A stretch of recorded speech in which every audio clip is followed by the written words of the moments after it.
जय जगन्नाथ। देखु कन्या राशि दीर्घ कन्या राशि कथा आलोचना करवा डिसेम्बर मासरे कन्या राशि जीवन केमिति कटिब। प्रथमतः मुझे आपण गोटे कथा कहीदे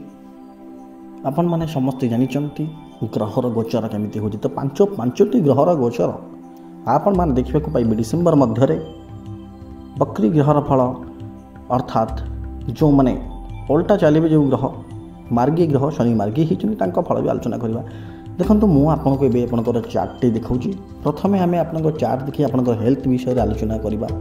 आप निश्चिंत भाव में बहुत डिप्रेशन में अच्छा बहुत टेंशन में अच्छा किंतु षष्ठ राशि स्वामी प्रथम घर लग्न में अधिपत्य कर माने निश्चित भाव में आपण मैंने मुक्ति पाइबे। आप जो डिप्रेसिव थॉट थिला आपनकर निश्चिंत दूर हम हेल्थ आपण बहुत सुधार नहीं आसो। एवं आम धन विषय आलोचना करवा।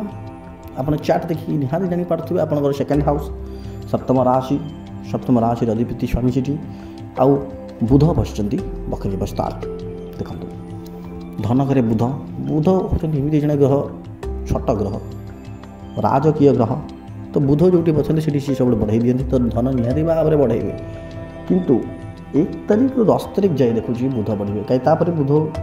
गोचर कले 1 रु 10 तारीख मध्य आप खर्च प्रबल हम 1 रु 10 तारीख इनकम बढ़िया अच्छे किंतु जेहेतु ये सूर्य मंगल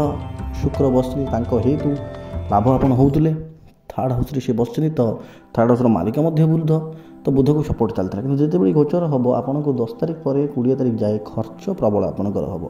एत खर्च हम आप निश्चित भाव मैंने कुंठापोत करेंगे पैसा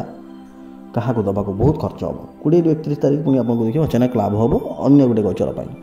तो ये परिवार विषय में आलोचना करवा चतुर्थ भाग तो चतुर्थ भाग में राशि स्वामी बृहस्पति विराजमान बृहस्पति बसी सी देखो एकादश भाव में तो परिवार मान बहुत बढ़िया कथा परिवार रे 1 रु 10 तारीख मध्य मुझे बापा माँ टे हेल्थ इश्यू रही पारे किसी जब प्लान करेंगे कौटे जीवार थी कि किसी भी प्लान थी से कैनसल हो पारे आपणकर क्या कहले चतुर्थ घर मालिक होती चंद्र बस शनि साथे से संतान मान कथा आलोचना करवा। पंचम घरे शनिदेव राशि तो पंचम घरे जेहेतु आमर शनिदेव आधिपत्य कर निश्चित भाव में संतान आलस्य हम आलस्य प्रबल आलस्य एवं पाठ पढ़ाई नाराज राग रस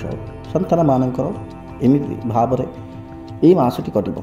आम ये बहुत गुरुत्वपूर्ण कथा आलोचना करवा। षष्ठ भाग रोग ऋण शत्रु आम बेपार कथा चाकरी कथा भी आलोचना करूँ। षष्ठ घर गोटे बहुत इंपोर्टाट घर ये किए बस राहु राहु जो बसले ना कमे दिखती तो ये रोग कमेबे ऋण भी कमेबे शत्रु भी कमेबे। देखिए आप टाइम किसी कंपटीशन करेंगे आपणकर जो आप चाकरी कर स्टूडेंट जब थे कि आप जॉब करेंगे कि आप बेपार करेंगे कि आप घर थे आपंकर निश्चिंत भाव में शत्रु आप सामना को आसो पुराणा शत्रु लुचि रही शत्रु आप सामना को आसो से निश्चित भाव में आप जय करेंगे कारण राहु ये आपको सपोर्ट देवे। राहु ये शनिदेव राशि अच्छे 11 राशि अधिपति शनिदेव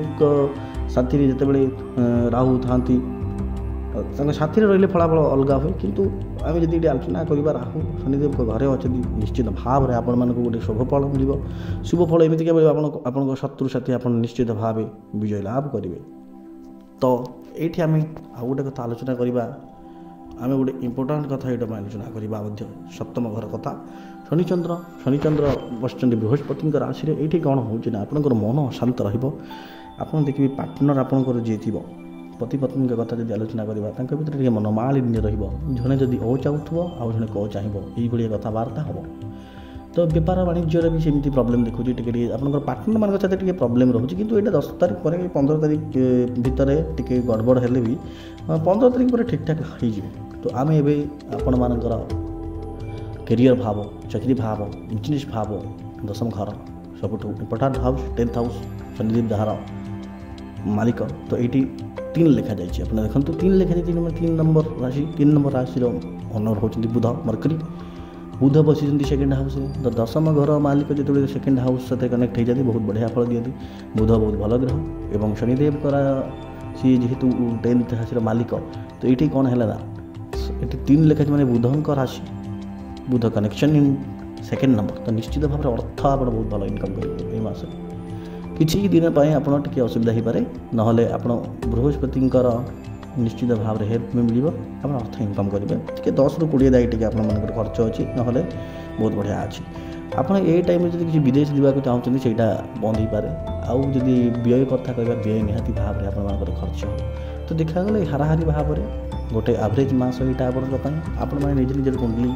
ये तो जनरल प्रेडिक्शन थी आप निजर कुंडली आराम से जानवा चाहते हैं कॉन्टाक्ट करूँ तले दी जाइए नंबर डिस्क्रिप्शन में जोगाजोग करूँ। जय जगन्नाथ।